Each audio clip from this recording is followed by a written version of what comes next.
Medical প্রিপারেশনের note কতটুকু জরুরি বা নোট করা দরকার কিনা একজন আমাকে গতদিন এই টেলিগ্রামে এই কোয়েশ্চেনটা আস্ক করছো। আজকে এটা নিয়ে একদম প্রেসাইসলি আনসার দিব এবং আমি আজকে থেকে তোমাদের যে বেসিক প্রবলেমগুলো থাকে সেটা হতে পারে স্ট্র্যাটেজি রিলেটেড কিংবা কোনো একটা কনসেপ্ট রিলেটেড বা পড়ালেখা রিলেটেড, সেগুলো হচ্ছে অবশ্যই আমাকে এই ভিডিওর কমেন্টে জানাবা। আমি এখন থেকে ডেইলি চেষ্টা করবো তোমাদের যে মোস্ট কমন প্রবলেমগুলো থাকে সেগুলো নিয়ে ভিডিও বা হচ্ছে ক্লাস দেওয়ার। তো আজকে বলতেছি তোমাদের মেডিকেল প্রিপারেশনের নোট করা দরকার কিনা। প্রথমে ডিরেক্টলি আনসার দিই যে তোমার আসলে ব্রড মানে ডিটেইলসের যে নোটগুলো থাকে একাডেমিকে করার কথা সেগুলো হচ্ছে এখন করার কোনো প্রয়োজন নাই।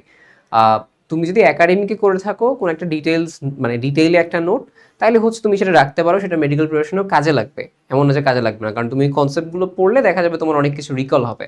কিন্তু এখন তোমার হাতে যে পরিমাণ কম টাইম এবং তুমি যদি মেডিকেল প্রিপারেশন এখন স্টার্ট করে থাকো, তোমার আসলে এখন ডিটেইলসে নোট করার মতো সময় নেই।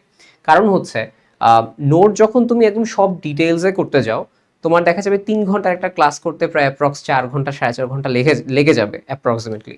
সো এটার এত সময় তুমি আসলে পাবা না।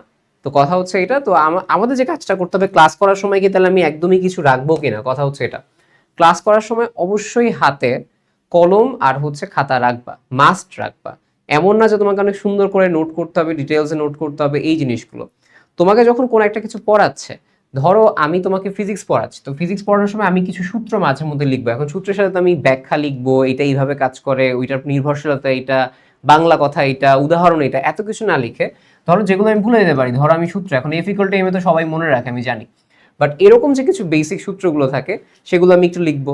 বা কোনো একটা নতুন ওয়ার্ড আমার মাথায় আসছে, শুধুমাত্র সেই ওয়ার্ডটা লিখবো। যেরকম কি হইতে পারে সেটা, ধরো আমি তোমাকে হচ্ছে এখন কোষ বিভাজন পড়াচ্ছি, তাহলে আমার মাথায় আসলো হচ্ছে একটা ওয়ার্ড টেট্রাড, আমার মাথায় মানে আমার কাছে একটা ওয়ার্ড আসলো বাইভ্যালেন্ট, আমার কাছে ওয়ার্ডটা আসলো ক্রসিং ওভার, প্যাকাইটিন। তাহলে এই যে কিছু কিছু ওয়ার্ড বলে, আমি শুধু সেই ওয়ার্ডগুলো লিখবো। ধরো pachytene, crossing over, chiasma, just এই কি ওয়ার্ডগুলো লিখবো। লিখার সুবিধাটা আমি তোমাকে বলি, মানে জাস্ট তুমি যে তাকায় তাকায় সুন্দর লিখতে হবে বা ওইটা রিভিশন দিবা এমন না। জাস্ট তুমি যখন ক্লাসটা করতেছো, ক্লাস করার টাইমে তোমার কনসেন্ট্রেশন, বা যদি আমি তোমাকে বলি যে পড়ার সময় তুমি অনেক সময় থাকলে একটু ঘুম ঘুম লাগতেছে, হাতে কিছু থাকলে ঘুমটা কম্পারেটিভলি কম আসে। আর 2 নম্বর হচ্ছে হাতে একবার লিখলে তোমার মাথায় তো একবার ঢুকছে, চোখে একবার দেখলো, কানে একবার ঢুকলো, আমাদের মাসেল মেমোরি বলে একটা কথা আছে। সো মাসেলে সেই মেমোরিটা হচ্ছে থাকে। তোমার যদি মনে হয় তুমি মানে শোনার সাথে লিখতে পারো না, মানে তোমার যে সুন্দর করে লিখতে হবে এমন না কিন্তু, জাস্ট এরকম র্যান্ডমলি লিখবা যে কিছু একটা লিখছো। যদি সেটাও না পারো, অ্যাটলিস্ট 10 মিনিট বা 15 মিনিট ক্লাস করার পরে 3-4 মিনিট সময় নিয়ে ওই জাস্ট ভাষা ভাষা একটু তাড়াতাড়ি লিখবা, ভাষা ভাষা লিখে ফেলবা আর কি। ওটা তোমার আর জীবনে দেখতে হবে এমন না, জাস্ট লিখে ফেলবা। এই লেখাটা তোমার একটা মেমোরাইজিং টুল হিসেবে কাজ করে। আমার ক্ষেত্রে এটা করতো এবং ঘুমও কম্পারেটিভলি কম আসতো যদি ক্লাস করতে যেতাম। সো এই কাজটা তোমরা করতে পারো, এটা তোমাদের একটা মেমোরির বুস্টার হিসেবে কাজ করতে পারে। ঠিক আছে, খুব সুন্দর নোট করা লাগবে, আমি আগেই বললাম সুন্দর করে নোট করা লাগবে না। ডিটেলসের প্রত্যেকটা জিনিস পয়েন্ট লেখা লাগবে যে অমুক করা হয়েছে এত না, জাস্ট টু দ্য পয়েন্টে টেট্রাড, বাইভ্যালেন্ট, কায়াজমা এইভাবে আর কি লিখতে পারো, কাজে দিবে এটা।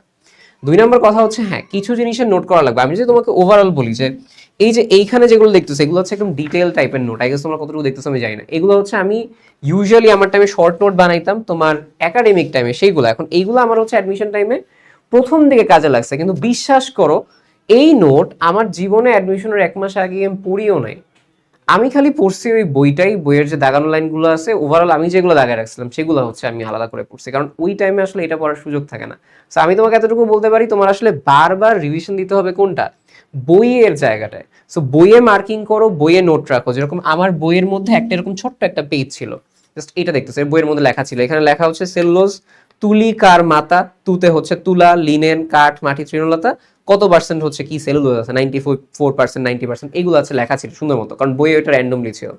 আবার ধরো পেছনের একটা অংশে লেখা আছে অ্যামাইলোজ 22, 200 থেকে 1000, কালো নীল কালার ধারণ করে, অ্যামাইলোপেকটিন শাখান্বিত, এরকম যেগুলো একটু অগোছালো ছিল বইয়ের টপিকগুলো। ঠিক আছে, তো ওই জিনিসগুলো আর কি টুকটাক ছোট ছোট ছোট কিওয়ার্ড লিখছি খালি, আর কিছু করি নাই।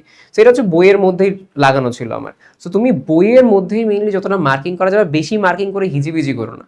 আমি তোমাদের বইয়ের মার্কিং এর একটা মেথড দেখাবো, ঠিক ধরো মানে আমি কিভাবে মার্ক করছি বইয়ে, কিভাবে আমি বইটা গোছানো রাখছি আমি, সেটাও তোমাদের একটু দেখাবো আমি পরে, সমস্যা নেই, কোনো একটা ভিডিওতে। বাট মেইনলি হচ্ছে বইয়ে মার্কিং বা নোট রাখো, এইটাই তোমার সেই নোটটা। এখানে ডিটেলস নোট থাকবে না, ডিটেলস নোট পড়া সম্ভব না, তুমি বইয়েরটাই বারবার পড়বা।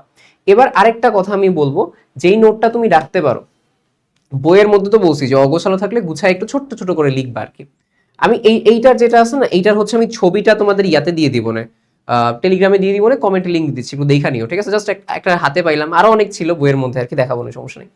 সো দেখো, চার্ট বা একই জিনিস যেগুলো তুমি ভুলে যাও খুবই ফ্রিকুয়েন্টলি, হইতে পারে সেটা কোনো ইনফরমেশন, একই টাইপের জিনিস, ধরো কোন জায়গায় পানির পার্সেন্টেজ কেমন, লালা রসে কেমন, গ্যাস্ট্রিক জুসে কেমন, এইগুলা।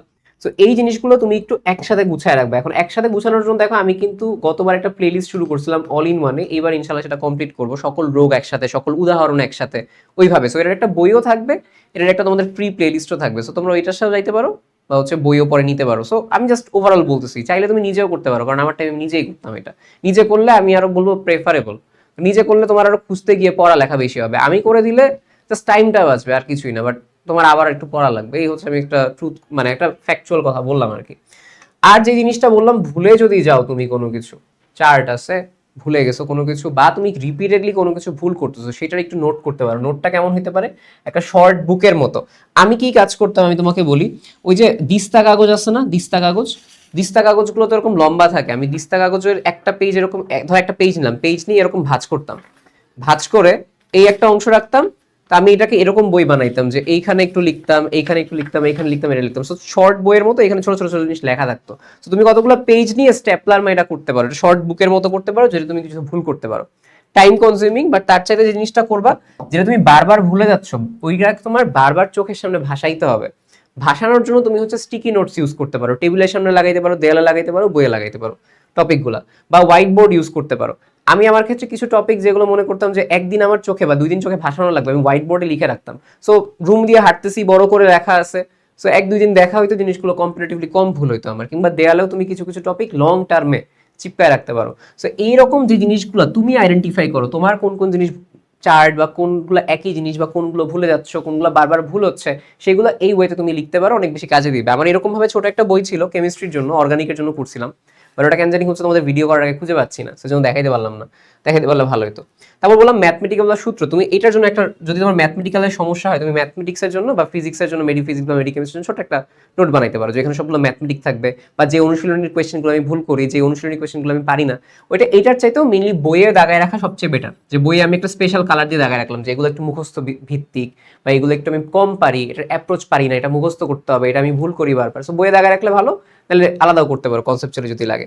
বইয়ে যেটা বললাম মার্কিং করে রাখো। আর কঠিন লাগলে, যদি কোনো কিছু স্পেসিফিক টপিক একদমই কঠিন লাগে, যে ভাই আমি এটা যদি একটু নোট না করি, আমার কেন জানি হচ্ছে, একটু ফ্লো চার্ট দিয়ে না আঁকি, ওইটা 1টা 2টা বা 3টা চ্যাপ্টার সর্বোচ্চ হতে পারে, ওইটা তুমি সর্বোচ্চ ডিটেলে করতে পারো। যেমন আমার ক্ষেত্রে আমি কিছু অধ্যায় ডিটেলে করছিলাম, সেটা হচ্ছে ম্যাগনেটিজম, যেটা ম্যাগনেটিজমটা বুঝতেছিলাম না, তো ম্যাগনেটিজমের টাইপ অফ আমি একাডেমিক ক্লাসে করছি, ওইটা ডিটেলে করছি, তো এই জন্য মানে লং টার্মে হচ্ছে মনে ছিল, ঠিক আছে? সো এরকম কিছু কিছু অধ্যায় যদি তোমার স্পেসিফিক্যালি লাগে, তুমি 2-3টা, বাট বেশি করতে যাও না, তাহলে কিন্তু সময় পাবা না, কথা হচ্ছে এটা। তাহলে আমি একটু সাম আপ করি ছোট্ট করে, সাম আপটা হচ্ছে নোট করতে হবে কিনা, আনসার হচ্ছে ডিটেইলে না, কিন্তু ক্লাসের সময় কিছু না কিছু লিখতে হবে, যেন এটা মাসেল মেমোরিতে যায়। 2 নাম্বার যেগুলো আমি ফার্স্ট ভুলে যাচ্ছি, ওইগুলো আমি শর্ট বুক, স্টিকি নোট, হোয়াইট বোর্ড, দেয়াল, এগুলো কোনগুলো ফার্স্ট ভুলে যাই, কোনগুলো বেশি ভুল করি, বা কোনগুলো একই টাইপের জিনিস একসাথে করতে পারি, তোমাদের তো ইউজুয়ালি আমি ক্লাস এটা দিবই। ম্যাথমেটিক্যাল টাইপে করতে পারি চাইলে। আর মেইন আমাদের গোলটা থাকবে যে আমি বইয়ের মধ্যেই সবকিছু এমনভাবেই গুছাই, কারণ শেষ মোমেন্টে এসে এতগুলা নোট তোমার পক্ষে দেখা সম্ভব না, ওই বইটাই বারবার ঘুরাইতে হবে। সো বইটাকে যথাসম্ভব ইউটিলাইজ করা, এবং ইনশাল্লাহ বই আমি আসলে আমার ক্ষেত্রে কিভাবে সাজাইছি, আমি বলবো না আমারটা বেস্ট, বাট আমার ক্ষেত্রে না খুব, মানে আমার কাছে কম্পারেটিভলি আমি এমনভাবে সাজিয়েছি, আমার জন্য ফার্স্ট রিভিশন দিতে অনেক হেল্প হয়েছে। আমি সেগুলো তোমাদের দেখাবো এই চ্যানেল বা এই পেজের সাহায্যে। তো সামনের দিনগুলোতে রেগুলার আশা করি মেডিকেল ভার্সিটি বা যে কোনো রিলেটেড হচ্ছে ভিডিওগুলো রেগুলার আসবে।